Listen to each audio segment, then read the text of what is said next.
Okay. Kanchenjunga कहाँ है? तो कंचनजंगा सिक्किम और नेपाल की सीमा पर स्थित है। कंचनजंगा जो है नेपाल और सिक्किम के सीमा पर स्थित है।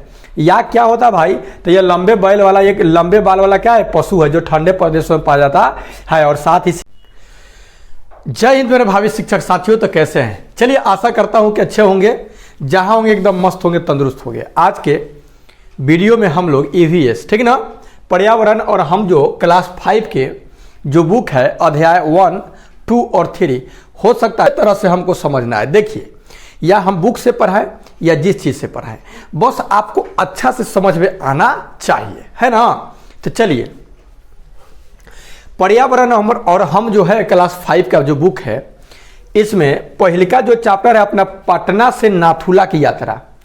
पटना से बच्चा सब क्या कर रहा है कि नाथुला की यात्रा पर जा रहा है। खूब मजा में होगा सब, क्या हा घूमने जा रहे हैं, ठीक ना। तो शैक्षणिक परिभ्रमण पर जा रहा है सब, पटना से कहाँ तक? नाथुला तक, ठीक ना। आइए जरा हम लोग जानते हैं, 8 नवंबर 2010, नवंबर की महीना है, ठंड है, काली रात, ठंड से कांपते ठिठुरते लोग पटना जंक्शन पर मित्रों के साथ रेलगाड़ी की प्रतीक्षा, गंतव्य सिक्किम की राजधानी गंगटोक। गंतव्य किस जगह पर पहुंचना था? सिक्किम से गंगटोक, ठीक ना, सिक्किम की राजधानी। अब आपसे क्वेश्चन पूछेगा कि सिक्किम की राजधानी कहाँ है भैया? तो सिक्किम की राजधानी है आपका Gangtok. Gangtok, clear, point number 1 clear, ठीक ना। अपने स्मारकों, सांस्कृतिक धरोहरों एवं विभिन्न परिवेश की पहचान और उनके संरक्षण को जानने के लालसा, ठीक ना। न्यू जलपाईगुड़ी रेलवे स्टेशन पर, अब देखिए बच्चा सब किस रेलवे स्टेशन पर जाएगा? न्यू जलपाईगुड़ी रेलवे स्टेशन, ठीक ना। न्यू जलपाईगुड़ी रेलवे स्टेशन पर अगली सुबह उतर गया लोग, पटना से चढ़ा और इसको जाना है कहाँ? गंगटोक, जो सिक्किम की राजधानी है। और जाकर के अगला स्टेशन वहां पे उतरा लोग, कहाँ? न्यू जलपाईगुड़ी रेलवे स्टेशन पर अगली सुबह। पहला पड़ाव था सिक्किम जाने के मार्ग में स्थित दार्जिलिंग। पहला वहां से जब लोग उतरा न्यू जलपाईगुड़ी से, बचवा सब छोटुआ छोटुआ सब जब उतरा तो उसका पहला पड़ाव था सिक्किम जाने के मार्ग में स्थित जो दार्जिलिंग जो था, दार्जिलिंग के जो दिखाई दे रहा है आपको, दार्जिलिंग। उसके बाद दार्जिलिंग, तब फिर पश्चिम बंगाल राज्य का सुंदरबन, सुंदर पर्वतीय स्थल, हरी भरी घाटियां और दूर दूर तक दर्शनीय हिमालय पर्वत श्रृंखलाएं। जैसे जैसे हम न्यू जलपाईगुड़ी से दार्जिलिंग की पहाड़ियां चढ़ते गए, ठंड बढ़ती गई और स्वेटर पर जैकेट भी डालना पड़ा। अब बचवा सब स्वेटर पर जैकेट भी डाल लिया कि चलो भाई अब तो ठंडा बढ़ने लगा, क्योंकि पहाड़ी इलाका आ गया, ठंड बढ़ती जाए, स्वेटर जैकेट। टाइगर हिल पर खड़े होकर सुबह सुबह सालों भर बर्फ से ढकी रहने वाले कंचनजंगा, याद रखिएगा, टाइगर हिल, किस हिल पर? टाइगर हिल पर खड़े होकर के सुबह सुबह सालों भर बर्फ से ढकी रहने वाली कंचनजंगा की सतरंगी बदलती चोटी को देखना अद्भुत था। ये लोग टाइगर हिल पर चढ़े और टाइगर हिल पर खड़ा होकर सुबह सुबह पूरा बर्फ से ढका हुआ खूबसूरत दार्जिलिंग और सिक्किम के पूरे 12 दिवसीय प्रवास में 12 दिन का ये लोग प्रवास मतलब परिभ्रमण पर गए थे, में जी भर कर देखने के बाद मन नहीं भरा। ये है आपका जो तस्वीर देख रहे हैं आप, ये कंचनजंगा पर्वत का दिया हुआ है ये सीन, ठीक ना, कंचनजंगा के। ओके, आइए जानते हैं आगे। अब कुछ क्वेश्चन जितना पढ़े उसे है कि किन 2 राजधानियों की बात लेख में की गई है?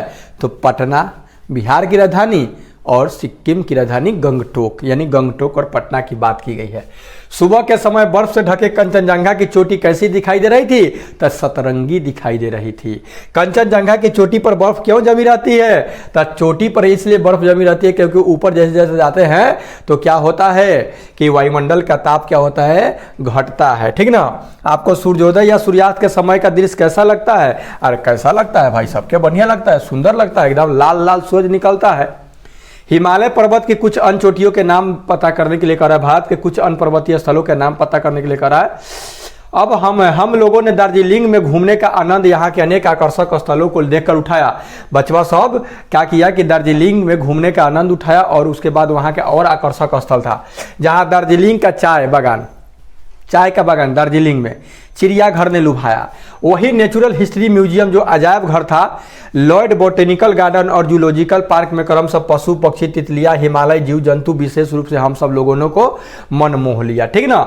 तो ये सब विद्यार्थी जो लोग थे वो कौन कौन सा घूमने को क्या क्या घूमे, तो आपसे आएगा था दार्जिलिंग का चाय का बागान घूमे, चिड़ियाघर ने लुभाया इनको, natural history museum, natural history museum, ठीक ना, NHM यानी अजायब घर, लॉर्ड बोटेनिकल गार्डन और जूलॉजिकल पार्क में क्रमशः पशु पक्षी तितलियां, ये सब आपसे क्वेश्चन पूछेगा कि जो पटना से जो दार्जिलिंग की यात्रा पर गया था लोग, पटना से नाथुला की यात्रा पर जब गया था तो दार्जिलिंग में वो लोग क्या क्या देखा था। दार्जिलिंग में चाय का बागान देखा, चिड़ियाघर उन लोगों को लुभाया, नेचुरल जो हिस्ट्री म्यूजियम था ये सब उन लोगों को क्या किया, लुभाया। ओके, अब और बचवा सब क्या क्या देखा, तो जूलॉजिकल पार्क व कुछ अन्य जगहों पर याक देखा। याक, अभी ये याक क्या होता है, तो एक प्रकार का क्या है, जंगली, मतलब वो पहाड़ी इलाका में रहने वाला भैंसा है। ठीक ना। पशु को देखा, उसके शरीर पर लंबे लंबे बाल थे। इसका पहचान क्या है, शरीर पर लंबा लंबा बाल है। लंबा लंबा बाल क्यों रहता है, क्योंकि इसको ठंड से बचाता है। ठीक ना। स्थानीय लोगों का कहना था कि सिक्किम में भी यह पाया जाता है। वहाँ के स्थानीय लोग कहा कि मतलब कि यह कहाँ पाया जाता है, मतलब कि सिक्किम में भी है। बहुत ठंड वाले इलाके में शरीर के लंबे बालों की वजह से ही याक का रहना संभव हो पाया है। और बड़ा बड़ा इसका बाल है, तो बड़ा बड़ा बाल होने के पीछे कारण यह है कि इसको ठंड से क्या करता है, बचाता है। और ये जो आप देख रहे हैं चित्र, ये है चाय बागान में काम करती महिलाएं। ठीक ना। दार्जिलिंग के जो चाय बागान है उसमें महिला लोग क्या कर रही है, काम कर रही है, ये याक है। ठीक ना। तो आगे हम लोग जानेंगे। अब क्वेश्चन कर रहे हैं कि ठंडे इलाके में जंतुओं के शरीर पर बड़े बड़े बाल क्यों पाए जाते हैं, तो बड़े बड़े बाल भैया इसलिए पाए जाते हैं क्योंकि इसको ठंड से क्या करता है, बचाता है। अब यहाँ पे देखिए रोपवे, अब क्या चीज की यात्रा करेंगे ये लोग, रोपवे पर सवार होकर बादलों के बीच से गुजरते हुए चाय बागान को देखकर बड़ा आनंददायक रहा। अब देखिए इसको रोपवे बोलेंगे, इसको क्या बोलेंगे, ये रोपवे जो लिफ्ट दिखाई दे रहा है आपको, इस लिफ्ट पर बचवा सब बैठा, सब ये लिफ्टवा में बैठ गया बचवा सब, आप बैठ करके एकदम चाय बागान का मजा लेते हुए और एकदम बादलों के बीच से गुजर रहा था एकदम ये रोपवे। ठीक ना। और ये जो आनंदित हो रहा था। हमारे मैदानी इलाकों में बादल हमसे दूर बहुत ऊपर दिखाई पड़ते हैं, लेकिन यहाँ पहाड़ी इलाका है तो सटल बादल था और उसमें भी रोपवे पर चढ़ा हुआ है, लिफ्ट पर चढ़ करके जा रहा है लोग। परंतु यहाँ पर सभी बादलों के बीच थे और घाटियाँ बादलों से भरी थी। कभी कभी चाय बागानों में से हम नीचे भी बादल दिखाई दे रहा था। यहाँ से हम हिमालय पर्वतारोहण संस्थान के लिए रवाना हो गया। अब कहाँ चल गया लोग, दार्जिलिंग से अब जा रहा है हिमालय पर्वतारोहण संस्थान, जहाँ पर्वतारोही जो लोग होते हैं जो पर्वत पर जाते हैं उस संस्थान में अब ये लोग जाएंगे। पर्वतारोहियों के लिए चिड़ियाघर के नजदीक हिमालय पर्वतारोहण संस्थान है। अब क्वेश्चन आपसे पूछेगा कि हिमालय पर्वतारोहण संस्थान जो है किसके नजदीक है, तो चिड़ियाघर के नजदीक है। किस घर के नजदीक था, चिड़ियाघर के नजदीक था। ठीक ना। यहाँ भारत का गौरव तेंजिंग नोरगे, भारत का गौरव कौन, तेंजिंग नोरगे की आदमकद मूर्ति लगी हुई है। अब बताइए जब बच्चे लोग दार्जिलिंग से जब पर्वतारोही के लिए हिमालय पर्वतारोही संस्थान में गए तो वहाँ किस चीज की मूर्ति देखे, तो वहाँ मूर्ति देखे ये लोग तेंजिंग नोरगे का मूर्ति लगा हुआ था। ठीक है ना। यहाँ एवरेस्ट म्यूजियम एक रोमांचक यादगार भी है, यही मुझे तेंजिंग नोरगे के बारे में बताया गया। अब तेंजिंग नोरगे कौन है, उनके बारे में इन लोगों को क्या किया गया, बताया गया। ठीक है ना। कुछ जानकारी मिली जो इस प्रकार है। अब तेंजिंग नोरगे के बारे में, तेंजिंग के बारे में जो जानकारी लोगों को मिला वो क्या मिला, क्या लोग वहाँ का दिया। तब 20 साल की उम्र से ही कुली के रूप में जाने जाते थे तेंजिंग, ठीक ना। तेंजिंग जो नॉर्वे थे ये पर्वतारोही के साथ ये 20 साल के उम्र से ही क्वेश्चन पूछेगा कि कितने साल के उम्र से पर्वतारोहियों के साथ तेंजिंग नोरगे काम कर रहा था, तो ये 20 बरस से कुली के रूप में रहते थे। तेंजिंग यू तो भारत के मूल निवासी बन गए थे। तो तेंजिंग नोरगे जो थे तो ये जो थे 20 साल की उम्र से ही कुली के रूप में जाने जाते थे। तेंजिंग यू तो भारत के मूल निवासी बन गए थे। देखिए भारत के मूल निवासी बने, लेकिन इनका जन्म हुआ था तिब्बत में। कहाँ हुआ था? तिब्बत में। अब आपसे क्वेश्चन पूछेगा तेंजिंग जो थे वो कहाँ के रहने वाले थे, मूल निवास उनका कहाँ था? तो उनका जन्म कहाँ हुआ था? तिब्बत में। और वो कहाँ रहने लगे थे? भारत में। और बचपन के दिन उन्होंने नेपाल में बिताया। अब सुनिए, ये एक जगह नहीं रहे, जन्म हुआ तिब्बत में, बचपन बीता नेपाल में, और मूल निवासी बन गए भारत के। ठीक ना? तो वैसे तो उन्हें बिल्कुल भी पढ़ना लिखना नहीं आता था, अनपढ़ गंवार थे, मगर देश विदेश के पर्वतारोहियों के साथ कई भाषाओं में बातचीत कर लेते थे। अब बताइए तेंजिंग नोरगे जो थे ये मतलब कि उनको पढ़ना लिखना नहीं आता था, लेकिन फिर भी सब जो पर्वतारोही था, देश विदेश से जो पर्वतारोही सब आता था, तो उस सब के भाषा बोलने से ये बंदा सीख गया था सब। ठीक ना? वे तुरंत सबसे दोस्ती भी कर लेते थे। 1947 में एक पर्वतारोही दल के साथ जाते समय अपने एक साथी बागडी नेरबू, याद रखिएगा उनका एक साथी क्या था? बागडी नेरबू ने पहाड़ से गिरकर गंभीर रूप से घायल हो चुके थे। तेंजिंग पढ़े लिखे नहीं थे, फिर भी पर्वतारोही सब जो आता था देश विदेश से, तो कई भाषाओं को बोलने के लिए भी जान गए थे। बताइए, तो इनका माइंड बहुत तेज होगा। एक बार क्या हुआ कि 1947 में जब मेरा देश आजाद हुआ, तो उसी टाइम पर्वतारोही दल के साथ जाते समय अपने एक साथी वांगडी नोरबू, ठीक ना, ये क्या हुआ बेचारा कि गिर करके गंभीर रूप से घायल हो गया। उसको पीठ पर ये लाद कर कई मील चलकर अस्पताल गए और इस प्रकार वांगडी को बचाया गया। अब बताइए तो कितना होनहार, मतलब उसको पीठ पर लाद करके, कोई एम्बुलेंस नहीं, पीठ पर लाद के हॉस्पिटल पहुंचाना, समझ रहे हैं। सन 1953 में Tenzing Norgay sir Edmund Hillary के साथ हिमालय पर्वत श्रृंखला के सबसे ऊंचे शिखर एवरेस्ट। अब क्वेश्चन पूछेगा कि हिमालय का सबसे ऊंचा शिखर कौन है? तो एवरेस्ट है। ठीक ना? जिसकी समुद्र तल से ऊंचाई कितनी है?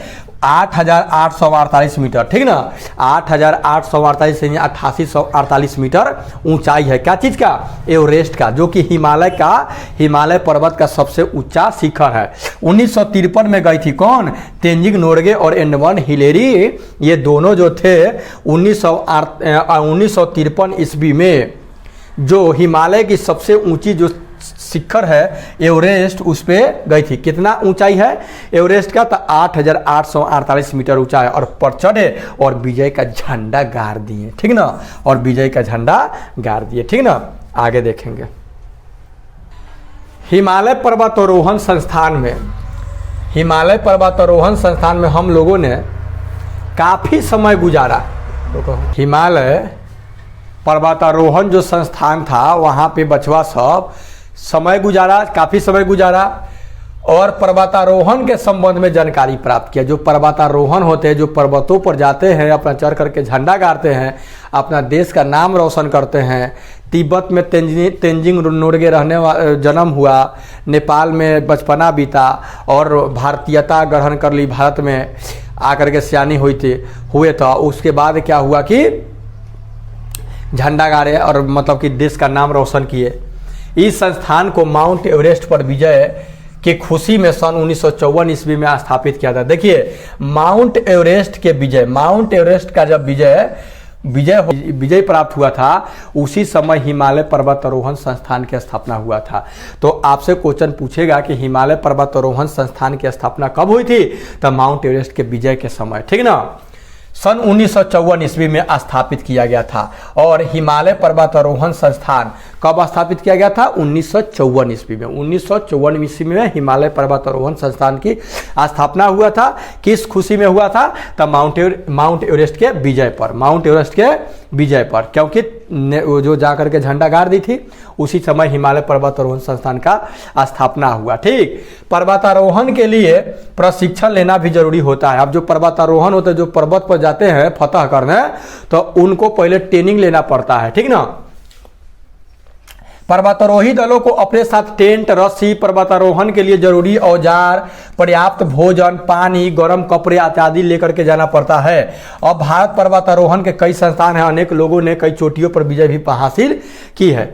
अब देखिए, इसके बावजूद हर दल के साथ ऐसा व्यक्ति जो वहीं के रहने वाला हो एवं पर्वत पर चढ़ने की पारंगत हो, मतलब कि एकदम एक्सपर्ट हो, कुली तथा गाइड के रूप में चलता है। ऐसे गाइड को दार्जिलिंग में सिरदार कहा जाता है। क्या कहा जाता है?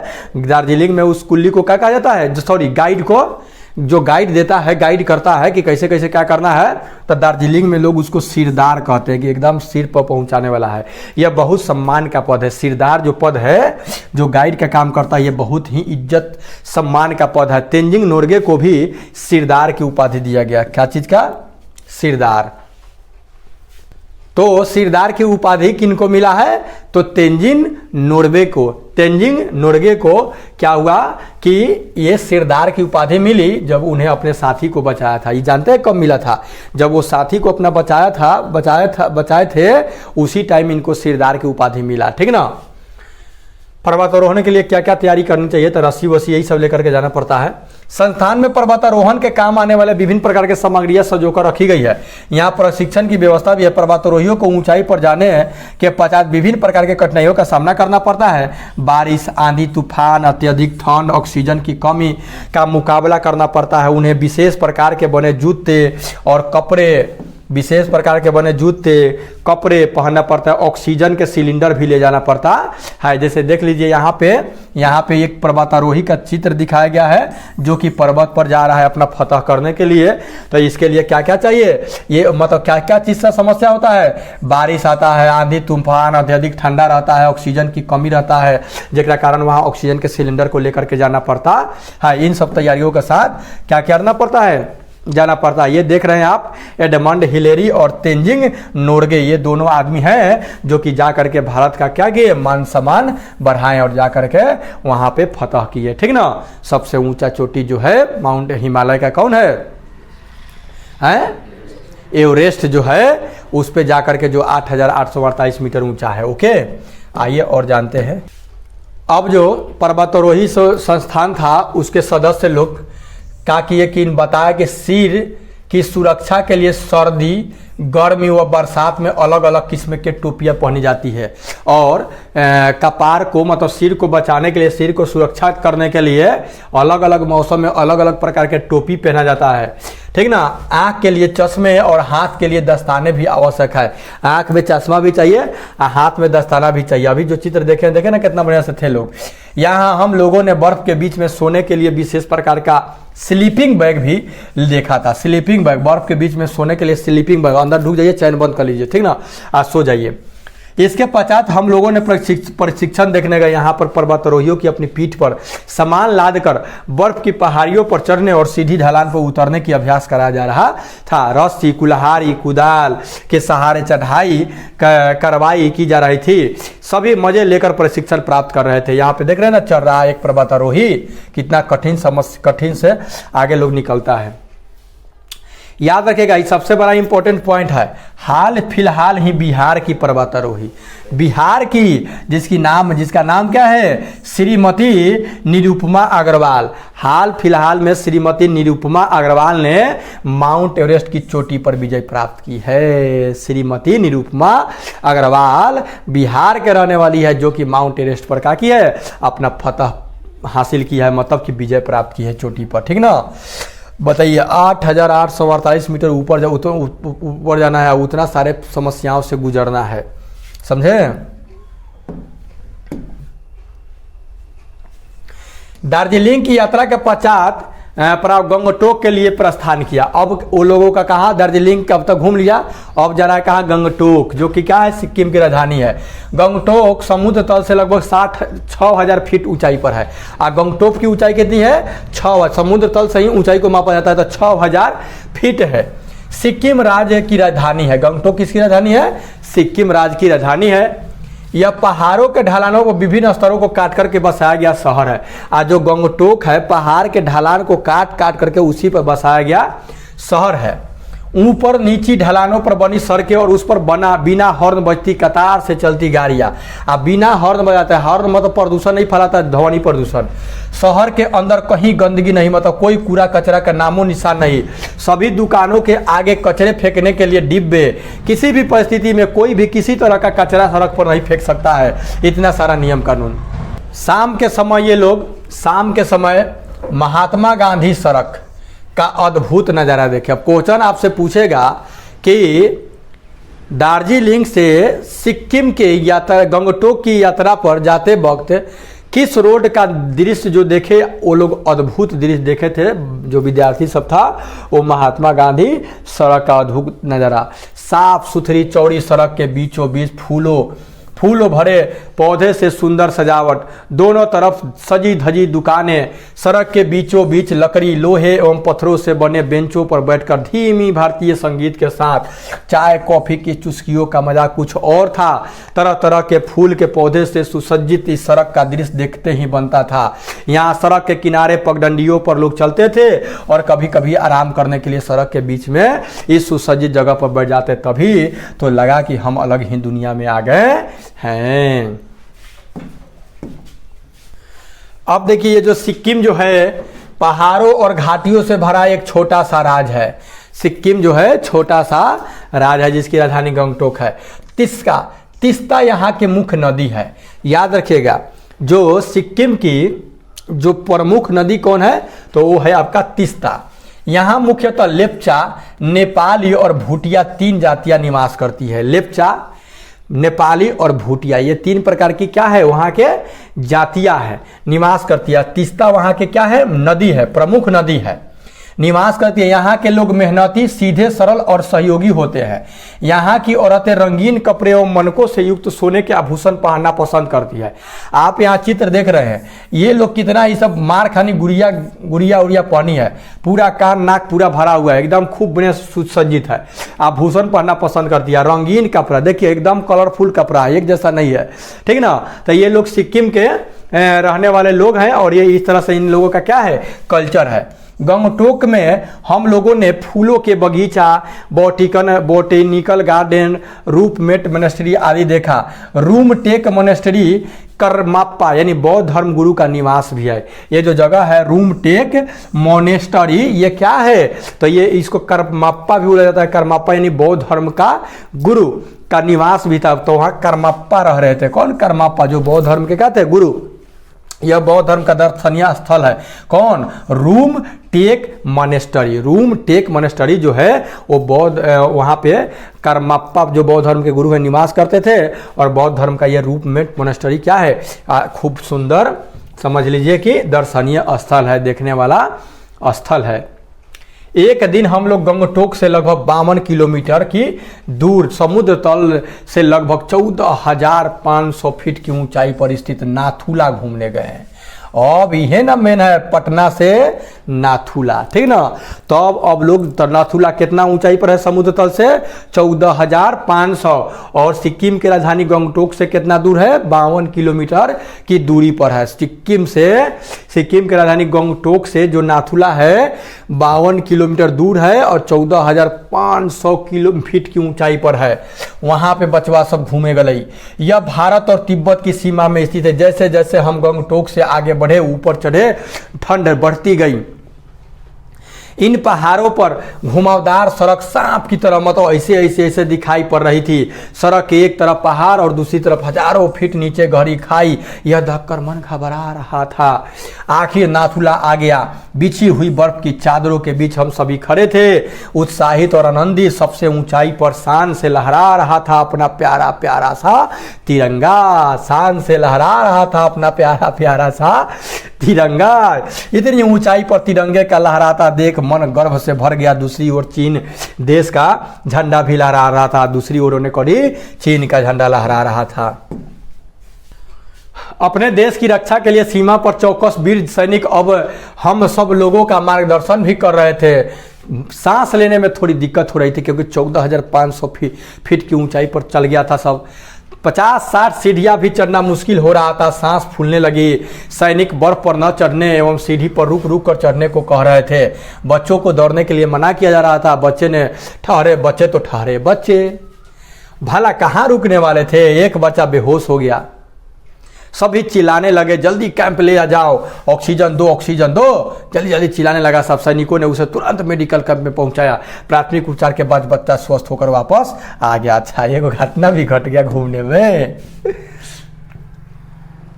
नाथुला का रास्ता प्राचीन काल में सिल्क मार्ग के नाम से जाना जाता था। याद रखिएगा, नाथुला का रास्ता जो था प्राचीन काल में किस मार्ग से जाना जाता था? सिल्क मार्ग से जाना जाता था। चीन के यात्री इसी कठिन मार्ग से चलकर विक्रमशिला, पाटलिपुत्र, नालंदा और बोधगया तक आते थे। और चीन के जो यात्री सब था वो मान लीजिए कि भारत के जो जगह था दर्शनीय स्थल बोधगया, पाटलिपुत्र, विक्रमशिला, ये सब किस माध्यम से आता था? सिल्क मार्ग से ही होकर आता था। हमने यहाँ लगभग 1 घंटा बिताया।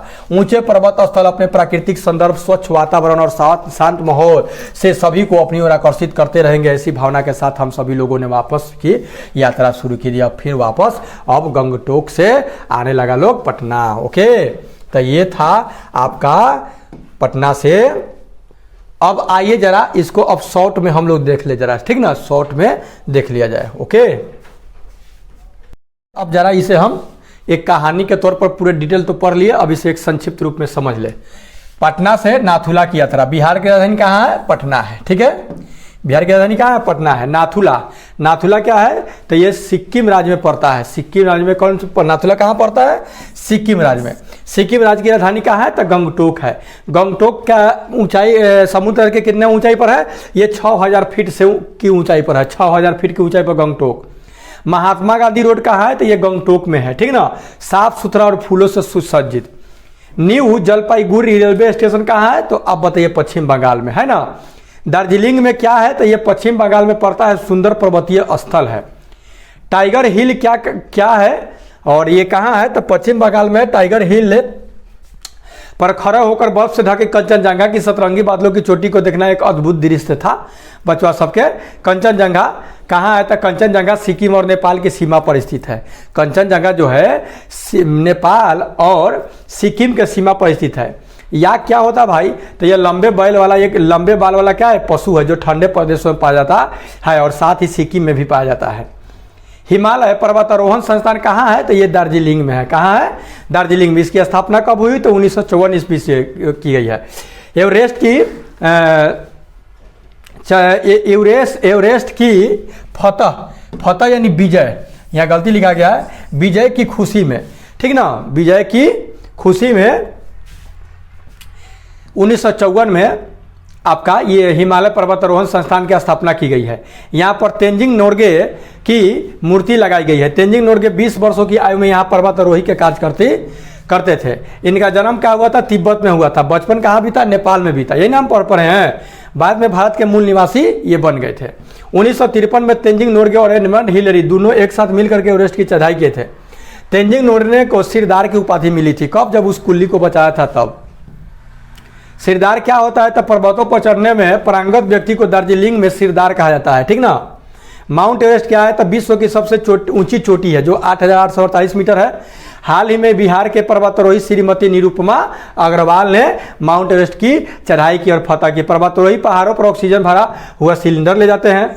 सिक्किम के बारे में थोड़ा और जान ले। इसके मुख्य नदियां है तीस्ता। सिक्किम के मुख्य नदियां कौन है? तीस्ता है। जनजातियां क्या है? लोकचा, नेपाली, भूटिया, नेपाली और भूतिया नहीं भैया,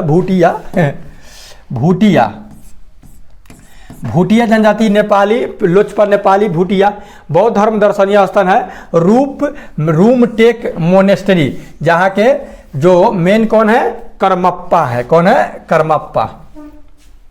नाथुला कहाँ और क्या है? तो भारत और तिब्बत की सीमा पर है। नाथुला भारत और तिब्बत के सीमा पर है। नाथुला का रास्ता प्राचीन काल में कौन मार्ग कहलाता था? तो प्राचीन काल में नाथुला का रास्ता सिल्क मार्ग कहलाता था। कथी? सिल्क मार्ग के नाम से जाना था। इस मार्ग से चीनी यात्री विक्रमशिला, पाटलिपुत्र, नालंदा और बोधगया आते थे। चीन के लोग सिल्क मार्ग से ही। तो ये था आपका इतना, मतलब कि इस चैप्टर से इंपॉर्टेंट बात। तो पहले देखिए जो हमने कहानी के तौर पर पढ़ा है, तब ये आपको अच्छा समझ में आ गया होगा। ओके, तो मिलते हैं नेक्स्ट वीडियो में नेक्स्ट चैप्टर के साथ। तब तक इजाजत, take care and good bye. कैसा लगा वीडियो अपना प्रतिक्रिया जरूर डिस्क्रिप्शन बॉक्स में दे। ओके, वीडियो अच्छा लगे तो लाइक वाइक कीजिए, सब्सक्राइब चैनल को सब्सक्राइब कीजिए। ठीक है।